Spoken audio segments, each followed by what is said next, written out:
What's up, everyone? We are here in a very familiar place, Utah. This is the home of where we had our championship series in 2020. I was playing with Atlas before I had been traded to the Cannons, before I had retired, and this place brings back some vibes. These are the practice fields where we were at for almost a month. And those mountains are beautiful. So the setting is amazing. We had games last night, those were awesome. And then we have games today, and my Cannons are playing, so I'm pumped for that. But we thought for this vlog, we would take you on like a memory tour of some of the areas that we lived in, that you'll also see in the documentary that we announced is gonna be released on August 29th on ESPN Plus, called Fate of a Sport. We can show you a quick cut of the trailer. You can't have the success he's had without the fire in his belly. How fucking hard is that? If you can get back in that champion mindset, it'll be fine. Come on, rotate. Longer. It's going to be the story of this year.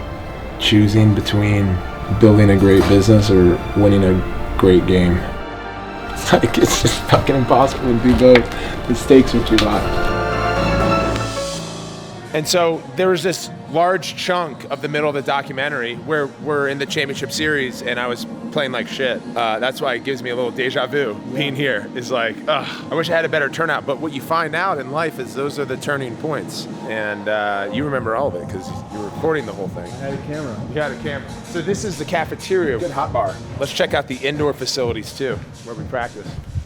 I think there's a PLL Academy event going on right now, led by Sergio Perkavec. This is Zion Bank training facility. Pretty good moments, especially that you caught. We had our whole training camp here. It was fucking intense. Remember some of those moments? Yeah, a lot of grind on this field. Yeah, almost too much. I remember training camp feeling really good. Our team felt great. And it talks about just momentum in sport. How you can, well, I'd say winning is as momentous as losing. So if you're losing, it's hard, it's just as difficult to turn it as it is when you're winning. You go on these long streaks as you keep that going. So there's so much to say about the mind in sports. Yeah, a little tussle between me and Hartzell out there. Just two close friends hugging it out. Championship party was over there. Championship party was over there. Whips won that motherfucker. And I'll take you to our locker room, which wasn't much of a locker room, I'll warn you. But there's some big moments in the film from that locker room. Here are a couple of locker rooms. There you go, Cannons right there. Cannons weren't here in the bubble. Cannons were not here. We just had signed the Water Dogs to the 7th team in the league. And then we were still competing with MLL at the time. So MLL had their own bubble in Annapolis. Didn't go off so well. This is our equipment room. So this whole room was just full of jerseys and cleats and helmets and sticks. I mean, it was a dream. It was a dream, honestly. It was a dream. It was, yeah, you could just come in here and get whatever you want. It was pretty full until today in here. Yeah, we're already moving. Our touring team, they move with so much velocity. In and out. This is where we host press conferences. Similar setup, but there was COVID restrictions during the bubble. This is a cool behind the scenes look of what happens after games. We have some press here that'll ask live questions, and then we have people live stream in. You usually see Lyle there because he's one of the best players in the world. So you're gonna interview him after a game. This was my room in the bubble. This was the media room. This is where all the magic happened. Sat over there. We had like 100 desks in here. A lot of camera equipment. You were so close to us. I know. It was really convenient for me. Media room, Atlas. So this was our locker room. Well, this was our meeting room. Let me be clear. Meeting room here, we'll come in a second. And then we share these two locker rooms. No wonder this team was so fractured. Yeah. This is the area where my lockers were here, 164 to 166. I would sit right here. Scotty Rogers over there. On some of the lightning delays, him and I would turn on System of a Down and air guitar it.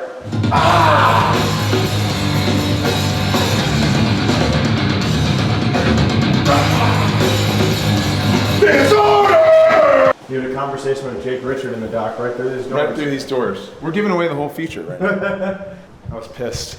I wasn't happy. And this is where we set up a circle of chairs and we would have our team meetings right here. There was a desk right here, and I would sit here and pretend like I'm not here.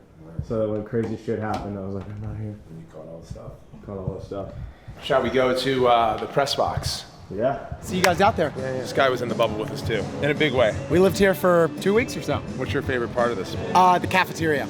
Really? By far. But Yeah. we didn't serve your type of food. Oh yeah, we did. Here we go. I'm pretty sure you know when we're recording and you like come hunt us out. He knows. cruising around and trolling around. It was really hard.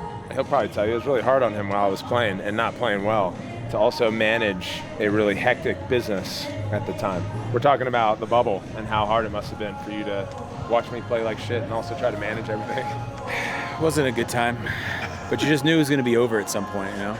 That's how you thought about it. He's like, it'll be over.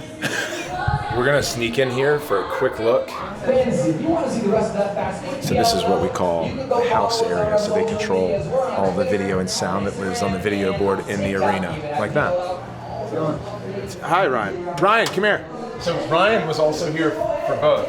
We're reminiscing about 2020. Oh my God, do we have to? That's how I feel. Strange times, Yeah. strange feelings. Yeah. It's good to be But back. it was a good series for you. It was fantastic. It's fantastic for me, for everybody. But mostly for you. Feels weird being back though. And look at this, ESPN. So, you guys know how I feel about Ryan. I don't need to gas him up anymore. I'll take it. Archers had a great championship series, even though they fell out in the semifinals. These guys do well in this field. It's gonna be a great game. They lost to Chaos. Yeah, they did. And last year, they lost to Chaos in Utah every time. And here we are again. So this game bears more meaning than what meets the eye, because right now you think that Chaos with the Cannons, the race for the final spot in the playoffs, it means everything. But the Archers have their own personal grudge against this team. See how we're segueing this in from 2020 to 2022? Storytellers.